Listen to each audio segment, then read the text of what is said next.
of Community Development. So I'm a doctorate student also. So this is what we have discussed. So this is the paper that I submitted.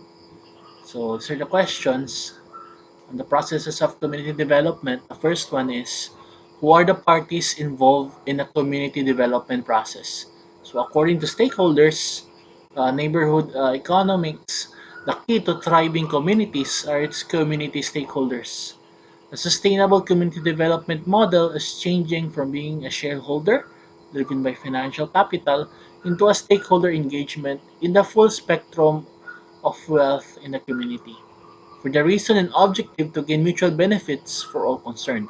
The stakeholders or parties involved in the process of community development are defined as the groups, people, businesses, or organizations that have interests or concerns in the community. The stakeholders or parties can be affected or affect the actions, policies, and objectives of the community. Further examples of key or important community stakeholders include the community groups, residents, developers, workers in the government, including the agencies they represent, commission members, business owners, neighborhood leaders, and other groups from which the community draws resources. As communities come together to define their shared future, individual stakeholders require a compelling new narrative that demonstrates they are part of the community rather than separate from it. The next question is, what are the steps to be observed by a community development worker? So according to community worker, community development worker from Graderland and ND Nodate, a community development worker works with communities to improve the quality of life and bring about social change in the context of their environment. In the community development process, those who are excluded from society and are marginalized are empowered to join with others and gain their self confidence. They are encouraged to participate in actions that would change their position and tackle conundrums which their community faces. Community work is concerned with the development and empowerment of communities by facilitating people's active participation in addressing issues that affect them all at the same time. It can be done in a variety of settings, including neighborhoods, specific groups such as women and travelers, partnership, partnership groups, local governments, and state agencies. Community workers usually liaise with social workers, the police, teachers, probation officers, and other agencies of the government. They usually represent the needs and voices of the disadvantaged communities towards policymakers in both the local and national levels. The work activities of community workers often include the following. So we have recruiting and training paid and volunteer employees, serving as facilitator to encourage community self-help, collaboration with community organizations offering a variety of activities, identifying latent assets and capacities in communities, making funding applications for organizations that are relevant, participating in meetings and delivering verbal and written reports, establishing new services through collaboration with interested parties, and finance and payroll management. Okay? Then explain the difference between development in and development of the community. So there's such a thing class when you say development in the community and development of the community. So according to what is community development, the meaning of community development is community development is a practice-based profession and an academic discipline that promotes participative democracy, sustainable development, rights, equality, economic opportunity, and social justice through the organization, education, and empowerment of people within their communities, whether these be of locality, identity, or interest in urban and rural settings. Development in a community refers to the happenings and activities that are taking place inside the community itself. For example, the various infrastructure projects that are being built in a community such as roads, health centers, activity centers, and many more. When you say development of a community, it refers to the plans or courses of action that should be undertaken to improve the community. The development of a community correlates to the planned projects and activities for a particular community. I think the question should be what is not considered a community development. Community development does not consist of one-time events, consultation to inform goals or strategies, community advisory groups or committees, or leadership development. All of these things could be part of a community development strategy, but they are not community development in and all of themselves. Okay? So in this table class, it is compared what are community-based work and what are community development work. So when you say community-based work is an issue or problem is identified by agencies and professionals who develop strategies to solve the problem and then involve community members in these strategies. Ongoing responsibility for the program may be handed over to community members and community groups. So the characteristics are that the decision-making power rests with the agency, the problems or issue is defined by the agency, and there are defined timelines. Outcomes are pre-specified, often changes in specific behaviors or knowledge levels. And community development work, which means that community groups are supported to identify important concerns and issues and to plan and implement strategies to mitigate their concerns and solve their issues. So the characteristics of community development work is that our relations with agency and community members are constantly negotiated.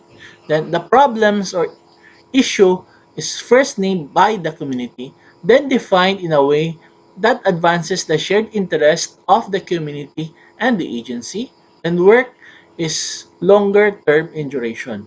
Then the desired outcome is an increase in the community members' capacities. Then the desired long-term outcomes usually include change at the neighborhood or community level. Then next is explain the step-by-step process in community development. Okay. So let's read this.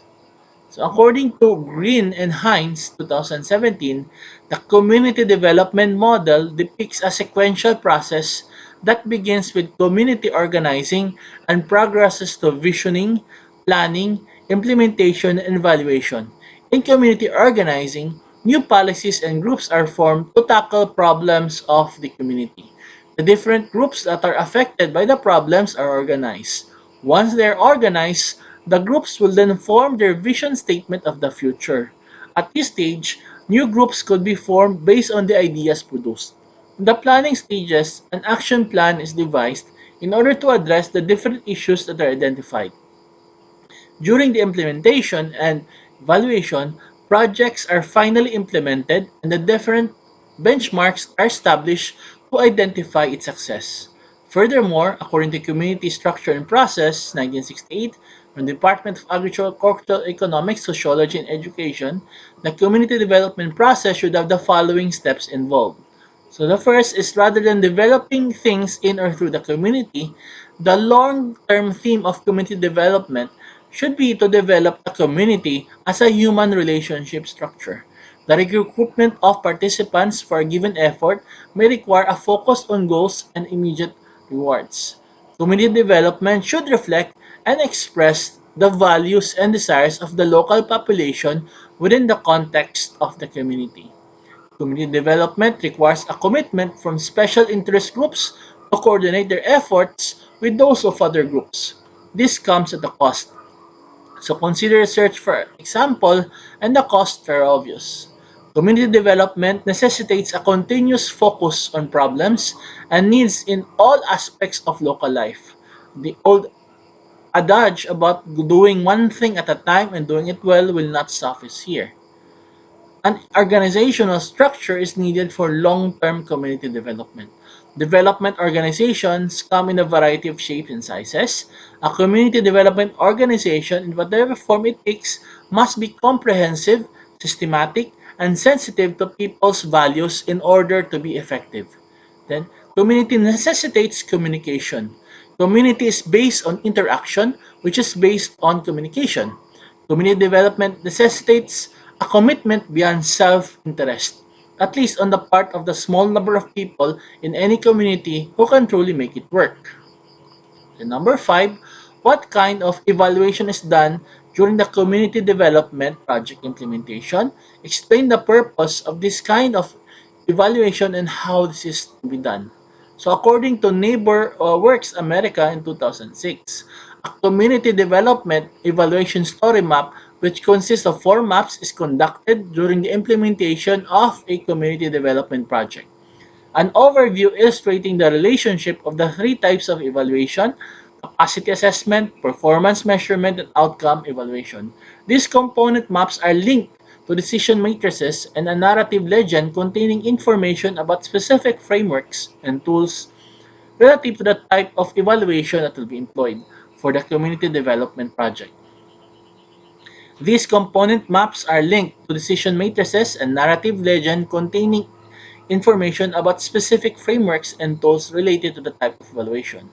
A pre-evaluation review is the first stage in evaluation decision-making in which the organization reflects on the goals and purpose of these evaluations in the context of: first, you have external factors, including social and economic factors, relationship with funders, partner organizations, and constituents, the political and funding climate, local community, development expectation, and competitor organizations. Then you have organizational influences include the mission, values, and plans of the organization, its resources and capacities, its size and maturity, its history of successes and challenges, and prior evaluation experience. An outcome assessment, which is a method of systematically identifying and explaining the advantages that a program has for the individuals, organizations, communities, and programs for which it was developed, will be employed at the end of a community project. An outcome assessment considers the program's external context, the reasons for its implementation, and available human and financial resources. Then, for the sixth question, what is impact evaluation? So explain its purpose, the basis in doing it, and who are supposed to do it and why. So according to Guidance 2000, impact evaluation is primarily concerned with the long-term effects of interventions such as programs, projects, policy measures, and reforms on the well-being of communities, households, and individuals, including taxpayers and voters. Impact evaluation, which is one tool in the monitoring and evaluation toolbox, including broad program evaluations, process evaluations, ex-ante studies, etc.